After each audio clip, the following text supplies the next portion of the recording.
तो देखिए हम गंगा नदी तंत्र के बारे में देख रहे थे। तो हमने यहाँ पे क्या क्या देख लिया था कि एक भागीरथी नदी है और यहाँ पे एक अलकनंदा नदी है। ठीक है, दोनों का जब संगम होता है तभी ये गंगा के नाम से ये नदी आगे बढ़ती है। ठीक है, आगे की ओर फ्लो करती है। तो इसमें हमने देखा कि जो भागीरथी नदी है इसका उद्गम कहाँ से होता है, तो उत्तरकाशी के गोमुख से। और ये जो अलकनंदा नदी है इसका उद्गम कहाँ से होता है, तो सतोपंथ के चमोली से। ठीक हो गया। अब देखिए इसमें मैं आपको बता रही थी कि भिलंगना नदी जो है ये भागीरथी नदी में कहाँ पर मिलती है, गणेश प्रयाग पे। ठीक है, मतलब गणेश प्रयाग में। और यही गणेश प्रयाग में और ये भिलंगना नदी जहाँ पे भागीरथी नदी से मिल रही है, यहीं पे क्या है आपका टिहरी डैम। ठीक हो गया, यहीं पे क्या है टिहरी डैम। इसके बारे में हम आगे डिस्कस करेंगे। एक बार आप सभी लोग बता दीजिए, आपको स्क्रीन क्लियर है, वॉइस क्लियर है मेरी? मैडम बैठ नहीं आ रही है। हाँ जी।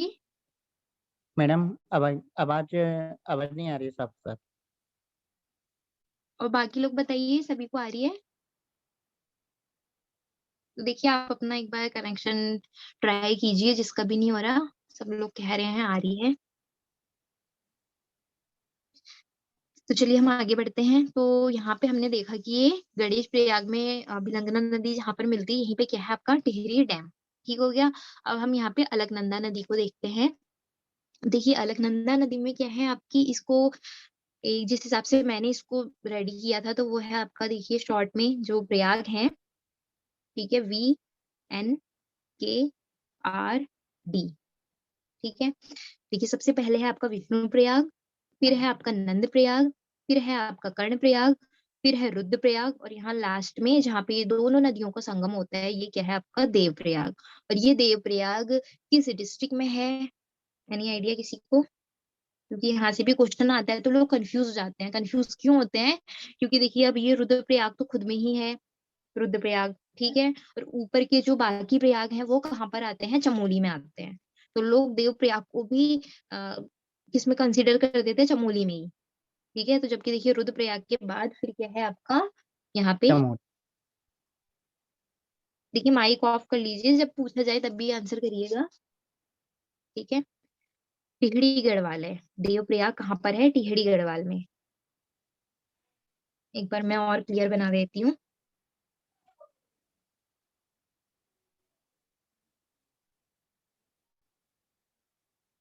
देखिए भागीरथी वाला आपने देख लिया, मैं सिर्फ अलकनंदा का बना रही हूँ यहाँ पे। ठीक है, ये मान लीजिए अलकनंदा, यहाँ पे भागीरथी थी। तो देखिए ये जो अलकनंदा है, इसमें मैंने आपको क्या बताया, VNKRD।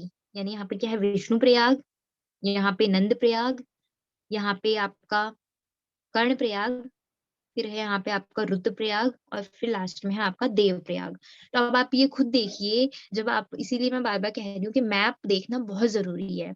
अगर आप मैप देखेंगे तो देखिए, अगर ये चीजें आपकी देखिए चमोली में आ रही हैं ऊपर की, चमोली के बाद फिर आप अगर थोड़ा सा वेस्ट साइड होते हैं तो देखिए रुद्रप्रयाग आ रहा है। ठीक हो गया।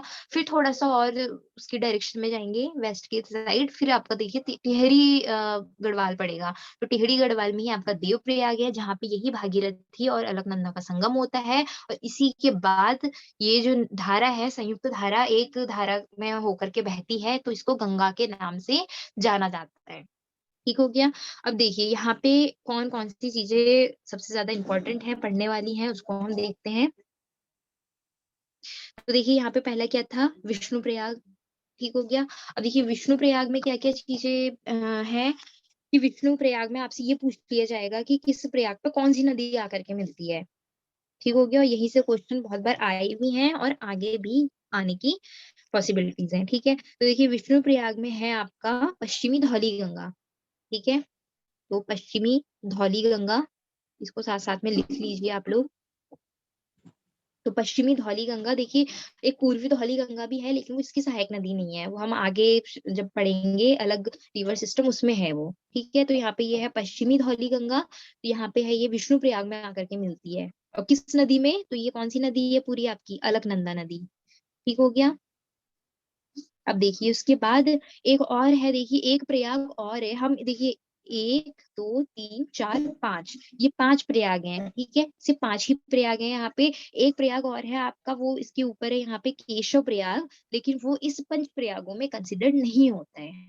ठीक हो गया, मैडम मतलब वो पंच प्रयाग में नहीं आता है। अगर पंच प्रयाग पूछेगा तो उसमें है आपका विष्णु प्रयाग, ठीक है, यहाँ पे नंद प्रयाग, यहाँ पे कर्ण प्रयाग, यहाँ पे रुद्र प्रयाग और यहाँ पे देव प्रयाग। यही पांचों जो है पंच प्रयाग के नाम से जाने जाते हैं। और देखिए कई बार एग्जाम में ये क्वेश्चन भी पूछा गया है कि निम्नलिखित में से कौन सा पंच प्रयाग का हिस्सा नहीं है, ठीक है, या फिर है, कैसे भी क्वेश्चन घुमा करके दे दिया जाता है।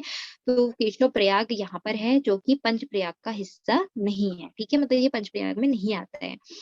और देखिए इसी के बाद यहाँ पे कौन सी नदी बहती थी पहले के टाइम पे, तो वो थी सरस्वती नदी, ठीक है, इसी कृष्ण प्रयाग में, ठीक है। तो हम प्रमुख चीजों में आते हैं, देखिए विष्णु प्रयाग मैंने आपको बताया, विष्णु प्रयाग में पश्चिमी धौली गंगा नदी। फिर उसके बाद नंद प्रयाग, तो नंद प्रयाग में है नंदाकिनी नदी, नंदाकिनी, ठीक है।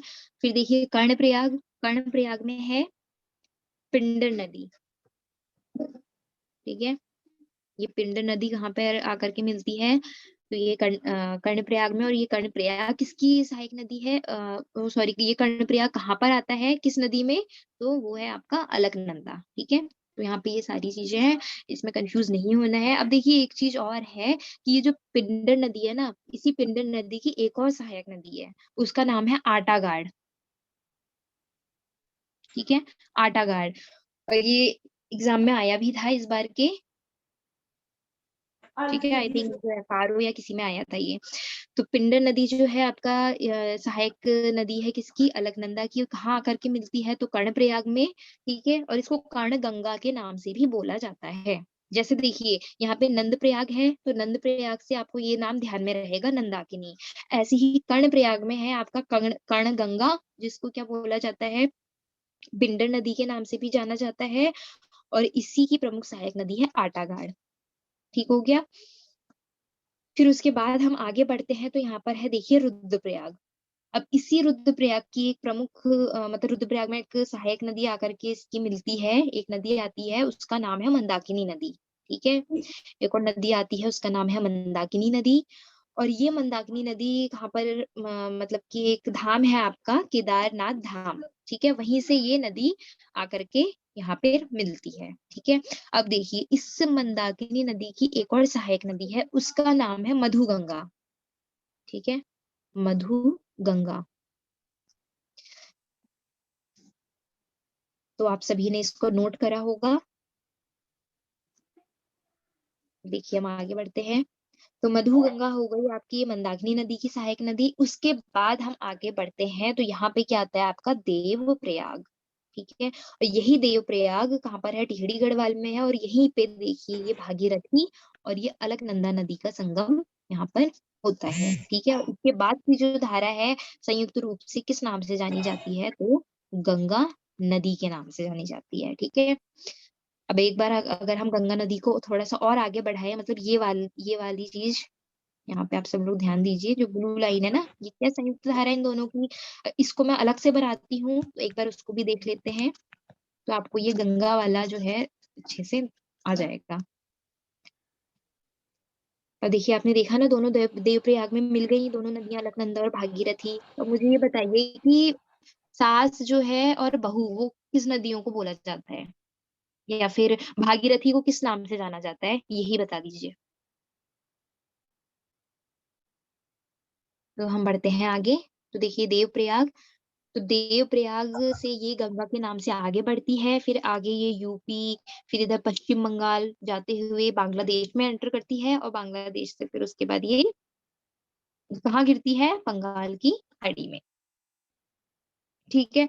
इसको हम एक बार इसका भी ओवरव्यू ले लेते हैं। तो देखिए ये गंगा आगे जाएगी, और यही प्रयागराज में, प्रयागराज में मैंने आपको बताया था कौन सी नदी आकर के मिलती है, यमुना नदी, ठीक है। ये क्या है, यूपी है, ठीक है।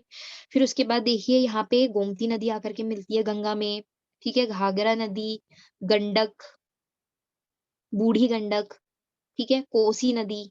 और यही कोसी नदी जो है, इसको बिहार का शोक भी बोला जाता है। ठीक हो गया। उसके बाद देखिए यहाँ पर एक लास्ट इसकी ट्रिब्यूटरी है गंगा की, महानंदा। ठीक है, महानंदा के बाद देखिए ये पश्चिम बंगाल से होते हुए जब बांग्लादेश में एंटर करती है तो यहाँ पे क्या पड़ता है, फरक्का बैराज पड़ता है। इसी फरक्का बैराज से देखिए एक इसकी जो मुख्य धारा है वो इस डायरेक्शन में जाती है और एक और धारा इस डायरेक्शन में जाती है। हालांकि दोनों ही कहाँ गिरती हैं, बंगाल की खाड़ी में। तो ये वाली जो धारा है ये हो जाती है हुगली के नाम से। ठीक है, और ये जो दूसरी धारा है ये जब बांग्लादेश में एंटर करती है तो गंगा को बांग्लादेश में क्या बोला जाता है, पद्मा। ठीक है, पद्मा। फिर ये पद्मा के नाम से बांग्लादेश में एंटर करती है। फिर वहां पे देखिए ब्रह्मपुत्र नदी आकर के मिलती है और ब्रह्मपुत्र जब बांग्लादेश में एंटर करती है तो उसको बोलते हैं जमुना। तो ये दोनों नाम आप लोग नोट कर लीजिए, यहाँ पे बहुत लोगों को कंफ्यूजन होता है। ठीक है, पद्मा और जमुना में। ठीक हो गया। अब उसके बाद देखिए यहीं पर एक और नदी आकर के मिलती है, मेघना नदी। जब ये मेघना नदी यहाँ पर आकर के मिलेगी उसके बाद ये बंगाल की खाड़ी में किस नाम से गिरती है, तो मेघना के नाम से ही गिरती है। ठीक है, तो ये कई बार क्वेश्चंस पूछे गए हैं कि बंगाल की खाड़ी में गंगा नदी किस नाम से गिरती है, तो मेघना। ठीक हो गया। और देखिए मैंने गंगा नदी का आपको पूरा एक बार बता दिया किस किस स्टेट से कैसे कैसे जाती है। एक बार और मैं बता देती हूँ। देखिए सबसे पहले तो ये उत्तराखंड, ठीक है, फिर कहाँ जाएगी, यूपी, फिर कहाँ जाएगी, बिहार, फिर पश्चिम बंगाल, वेस्ट बंगाल और फाइनली बंगाल की बे ऑफ बंगाल, बंगाल की खाड़ी में ये गिर जाती है। ठीक है, यहाँ तक सभी लोगों को समझ में आया।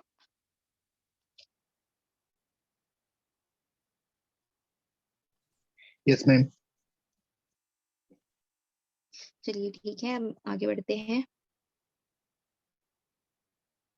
तो देखिए यहाँ पे गंगा नदी तंत्र, ये मैंने आपको अच्छे से डायग्राम में इसको समझा दिया, जिन लोगों ने नोट करा होगा उनको आसानी होगी समझने में। उसके बाद हम आगे बढ़ते हैं। तो देखिए ये किसकी बात हो रही है, उद्गम गोमुख से। ये है आपका भागीरथी। ठीक है, भागीरथी का उद्गम है। अब देखिए यहाँ पर अलकनंदा भागीरथी की ही सहायक नदी है। ठीक है, हालांकि ये चीजें मैंने आपको एक शॉर्ट वे में बता दी हैं, आप चाहे तो पढ़ सकते हैं। ये एक बार मैं ही रिवाइज करा देती हूँ आपको। तो भागीरथी अलकनंदा भागीरथी की प्रमुख सहायक नदी है। इसका उद्गम अलकापुरी हिमानी से हुआ है, चमोली के सतोपंथ से हुआ है, किसका, अलकनंदा का।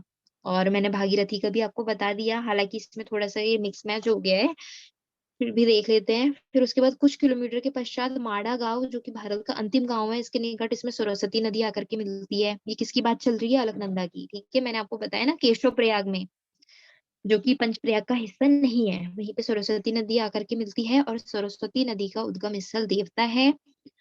और अलकनंदा की एक अन्य महत्वपूर्ण सहायक नदी है पश्चिमी धौली गंगा। ठीक है, और धौली गंगा का उद्गम स्थल है कुलिंग, और टेढ़े मेढ़े मार्गों से ये प्रवाहित होती हुई विष्णु प्रयाग में अलकनंदा में मिलती है। ये भी जब मैंने अभी आपको पंच प्रयाग पढ़ाए ना, उसी में मैंने आपको ये क्लियर कर दिया। पश्चिमी धौली गंगा कहाँ पर आके मिलती है, विष्णु प्रयाग में। और विष्णु प्रयाग कहाँ है, अलकनंदा नदी के पास। ठीक है, अब देखियो घंटी पर्वत से निकलकर बिरही नदी तीव्र गति से प्रवाहित होती हुई बिरही नामक स्थान से अलकनंदा को जल प्रदान करती है। ठीक है, जहाँ पे देखिए आपको विष्णु प्रयाग के आप थोड़ा सा नीचे आएंगे तो VNK, इसके बाद क्या था, विष्णु प्रयाग के बाद नंद प्रयाग था। ठीक है, इन्हीं दोनों के बीच आपकी विरही गंगा, पाताल गंगा, गरुड़ गंगा, ठीक है, ये सारी नदियां आकर के मिलती हैं। ठीक हो गया, तो वही यही नाम यहाँ पे दे रखा है विरही का। फिर देखिए नंदाकिनी नदी त्रिशूल पर्वत से निकलकर एक पतली धारा के रूप में पूरा पश्चिम दिशा में बहती हुई नंद प्रयाग में मिलती है। तो जहां से भी क्वेश्चन आने की संभावना है वो मैंने आपको पहले ही डायग्राम के माध्यम से बता दिए हैं, और इसमें आपको अच्छे से समझ में आ जाएगा। देखिए नंदाकिनी, नंद प्रयाग। ठीक हो गया।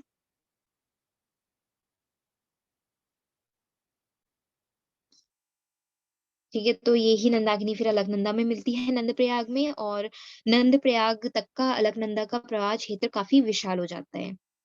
देखिए उत्तराखंड में गंगा नदी को गंगा के नाम से देवप्रयाग के बाद से जाना जाता है, ये लाइन भी आपके क्लियर हुई होगी। और जबकि गंगोत्री से देवप्रयाग तक इसे भागीरथी के नाम से जाना जाता है। ठीक है, यानी कि पहली कौन सी थी, भागीरथी, और ये किसमें मिल रही थी? अलकनंदा में। दोनों कहाँ पे मिल रहे थे? देवप्रयाग में, और देन गंगा के नाम से आगे बढ़ रहे थे। देवप्रयाग में भागीरथी और अलकनंदा मिलकर गंगा के नाम से आगे बढ़ती हैं। तो पौड़ी के व्यास घाटी के पास फुलचट्टी नामक स्थान से एक बाईं ओर से एक नदी आकर के मिलती है, नायर नदी। ठीक है, नयार या नायर नदी बोला जाता है इसे। ऑलमोस्ट बुक में नयार नदी इसको नाम दिया गया है। ठीक है, फिर आगे बढ़ने पर देहरादून के ऋषिकेश से दाईं ओर एक चंद्रभागा नदी भी आकर के मिलती है, और रायवाला के पास मतलब देहरादून से ही एक सोंग नदी भी इसमें आकर के मिलती है। ठीक हो गया? किस नदी की बात चल रही है? गंगा नदी की। फिर देखिए, सोंग दून घाटी की प्रमुख सहायक नदी है, और हरिद्वार में गंगा में रमताऊ सोलानी नदी मिलती है। ठीक है, हरिद्वार में गंगा में कौन कौन सी नदियां मिलती हैं? रमताऊ और सोलानी नदियां। और देव प्रयाग से हरिद्वार तक गंगा की लंबाई कितनी है? 90 किलोमीटर। ठीक है, देव प्रयाग से हरिद्वार तक। तो ये चीजें आपके क्लियर हुई होंगी। अब देखिए, क्वेश्चन कहीं से भी कुछ भी घुमा के दे सकता है, तो इसलिए आपको ये जरूरी है कि आप जो भी नदियां पढ़ रहे हैं उसमें उसकी सहायक नदियां कौन कौन सी हैं, इतना आपको ध्यान में रखना है। अब देखिए क्वेश्चन, अब एक ये मैंने आपको बताया था ना, यमुना की सहायक नदी कौन सी नहीं है, ये क्वेश्चन आया था आपका ग्रुप सी में। तो ये सॉन्ग नाम भी शायद दिया था, यही क्वेश्चन था, एक बार चेक कर लीजिएगा। हालांकि ये किसकी, यमुना की नहीं है, ये है गंगा की। ठीक है, अब देखिए अलकनंदा उपतंत्र, ये भी हमने देख लिया था, और इसको थोड़ा सा डिटेल में देखते हैं। अलकनंदा नदी को पौराणिक ग्रंथों में देव नदी भी गर्म कहा पानी दे जाता रही हो। है। अलकनंदा का उद्गम चमोली जिले के उत्तरी भाग में स्थित सतोपंथ से हुआ है। ठीक है, सतोपंथ ग्लेशियर से हुआ है। ये अपना माइक ऑफ रख लीजिए जिसका भी ऑन है, बाकी लोगों को डिस्टरबेंस होती है।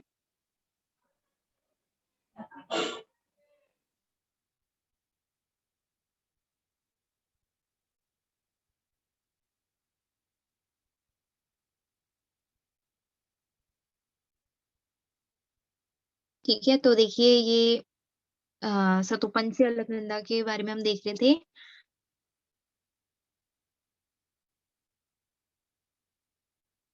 ठीक है, अब सतोपंथ जो ताल है, इसी को क्या बोला जाता है? क्षीर सागर बोला जाता है इसको। ठीक है, तो सतोपंथ ताल क्षीर सागर से होता है, इसका उद्गम अलकनंदा नदी का, और अलकनंदा का प्राचीन नाम विष्णु गंगा भी है। और देखिए अलकनंदा की जो टोटल लेंथ है वो कितनी है? 195 किलोमीटर। ठीक है, ये जो इसकी पूरी लंबाई उम्बाई है ना, ये भी आपको ध्यान में रखना है, एग्जाम में ये भी पूछे जाते हैं। इससे पहले देखिए आपने यमुना और टोन्स पढ़ा ना, अब मुझे टोन्स का बताइए। टोन्स का मैंने अभी पहले भी पूछा था, फिर से बताइए टोन्स की टोटल लेंथ। ठीक है, 148 किलोमीटर। ठीक है, देखिए अब अलकनंदा की बात कर रहे हैं, तो अलकनंदा का कितना है? 195 किलोमीटर। अगर हम भागीरथी की बात करें, ठीक है, जिसे सास बोला जाता है, तो उसका है टोटल लेंथ 205 किलोमीटर। साथ साथ में इसको भी याद करते जाइए। ठीक है, अब देखिए सहायक नदियों की बात हो रही है अलकनंदा की, तो सरस्वती, पश्चिमी धौली गंगा, नबलिका, लक्ष्मण गंगा, नंदाकिनी, पिंडर, मंदाकिनी।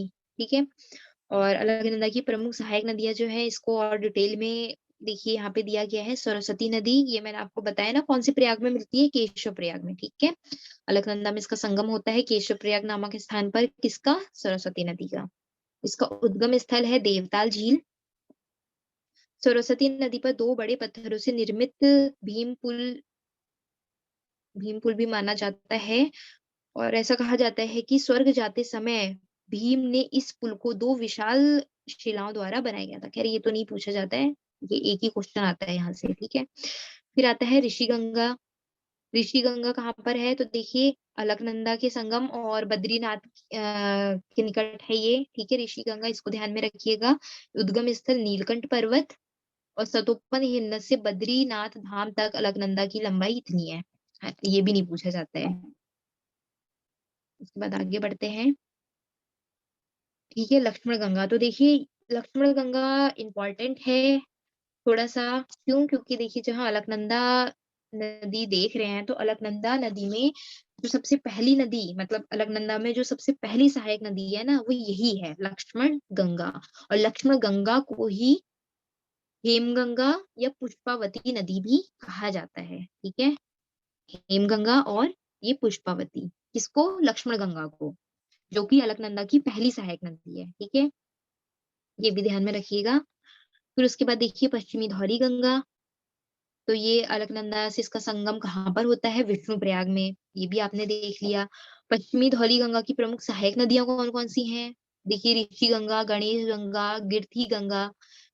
इन सभी नदियों का जो है ये किसकी सहायक नदियां हैं? एक तरफ से अलकनंदा की। ठीक है, और पंच प्रयागों में विष्णु प्रयाग एकमात्र ऐसा प्रयाग है जो बिना आबादी वाले क्षेत्र में स्थित है। ये एक इम्पोर्टेंट फैक्ट है। अब देखिए ये 3 नाम मैंने आपको बताए थे ना, विष्णु प्रयाग के नीचे ये तीनों नदियां मिलती हैं, बिरही गंगा, पाताल गंगा, गरुण गंगा। तो ये तीनों नदियां जोशीमठ से अलकनंदा में मिल जाती हैं। ठीक है, जोशीमठ में मिलती हैं, किसमें? अलकनंदा में मिलती हैं। तो ये तीनों नाम ध्यान में रखिएगा, इंपॉर्टेंट है। और एक दो इसमें से क्वेश्चन मैंने पहले देखे भी थे, आए भी हैं, कि पाताल गंगा किसकी सहायक नदी है या बिरही गंगा किसकी सहायक नदी है। ठीक है, अब देखिए एक और आपने नाम सुना है ना, तुंगनाथ। तो यही तुंगनाथ से कौन सी नदी आती है? बालखिल्य नदी। ठीक है, तो उद्गम स्थान इसका कौन सा है? तुंगनाथ या रुद्रनाथ श्रेणी। तो ये भी बहुत इंपॉर्टेंट नदी है, बालखिल्य नदी। ठीक है, किसकी सहायक नदी है ये सब? इसके बारे में पढ़ रहे हैं हम, अलकनंदा। ठीक है, तो अलकनंदा की ये सब सहायक नदियां हैं। और बालखिल्य इसमें इंपॉर्टेंट भी है क्योंकि ये तुंगनाथ और रुद्रनाथ श्रेणी से इसका उद्गम होता है।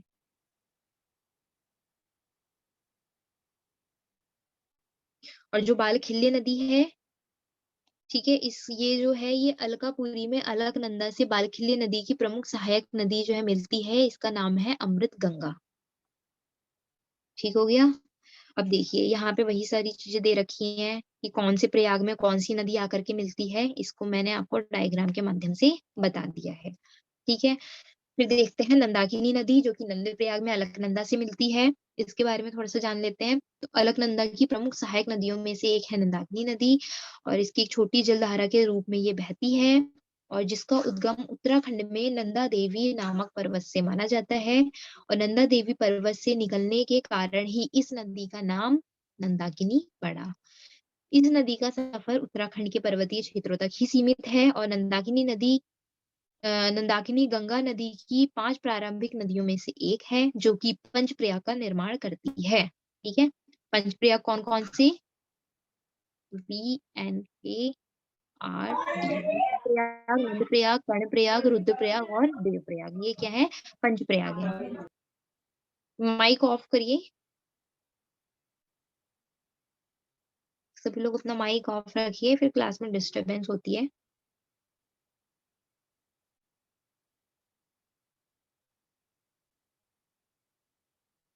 ठीक है, तो इसका नाम क्यों पड़ा ये आपने देख लिया, हालांकि जो जरूरी फैक्ट था वो आपने पहले ही देख लिया है।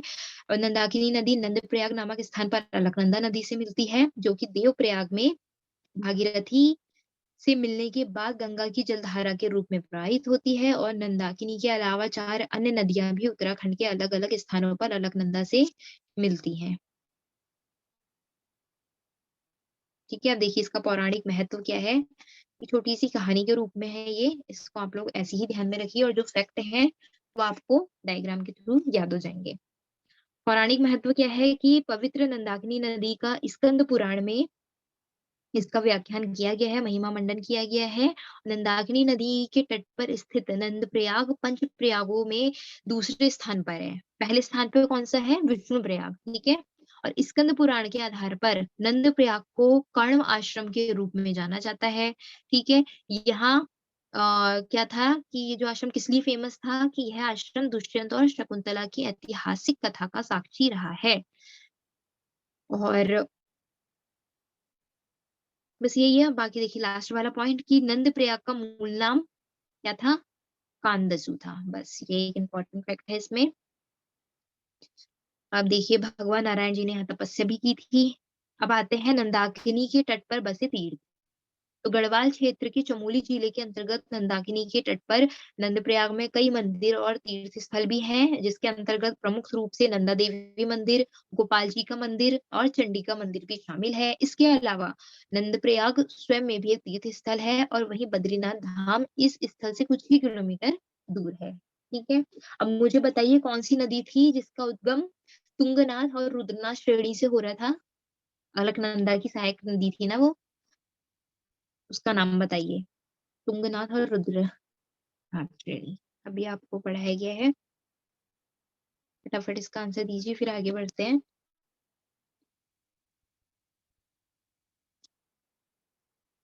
टाइम भी आई थिंक ज्यादा ही हो गया है, क्लास को एंड करते हैं, आगे का कल देखेंगे। बस 2 नदियां और पढ़नी है, फिर नया नदी आ जाएगा आगे। गंगा नदी का ही है ये भी। और देखिए भागीरथी वाला आपने देख लिया, जो भी चीजें हैं वो सब बताई गई हैं आपको। बस इसमें इम्पोर्टेंट आपको अलग से क्या देखना है, मैंने पहले भी बताया कि जो इसकी सहायक नदियां हैं, जो एक्स्ट्रा और सहायक नदियां हैं, वो इसमें देखनी है। ठीक है। आप में से आंसर नहीं दिया किसी ने। अलकनंदा की एक सहायक नदी थी जिसका उद्गम तुंगनाथ श्रेणी रुद्रनाथ श्रेणी से हो रहा था। तो देखिए यहाँ तक आप सभी ने देख लिया। फिर मंदाकिनी नदी, ये भी आपको पता है, मैंने अभी आपको पढ़ाया कि ये भारत की पवित्र नदियों में से एक है और अलकनंदा की सहायक नदी भी है। और इसका उद्गम स्थल उत्तराखंड के केदारनाथ के निकट है। ठीक है। इसी में आपकी बाढ़ भी आई थी बहुत पहले। डेट किसी को याद है तो डेट बताइए जरा, एग्जाम में पूछी भी गई है। अच्छा, इससे अभी मुझे याद आया कि अभी फिर से एक चमोली में आ, हुई थी ना, ग्लेशियर टूटा था। वो वाली घटना कब हुई थी, जो बाढ़ आई थी अभी? चमोली में ग्लेशियर टूटा था ना, बहुत सारे डैम वैम प्रोजेक्ट सब तबाह हो गए, उसकी डेट बताइए।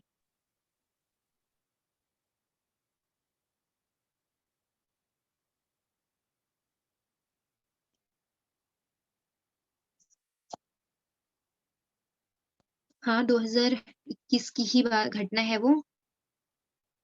चलिए अब बाकी का आगे कर्णप्रयाग से आगे शुरू करेंगे। ठीक है। डेट नोट कर लीजिए, 7 फरवरी 2021। ठीक है।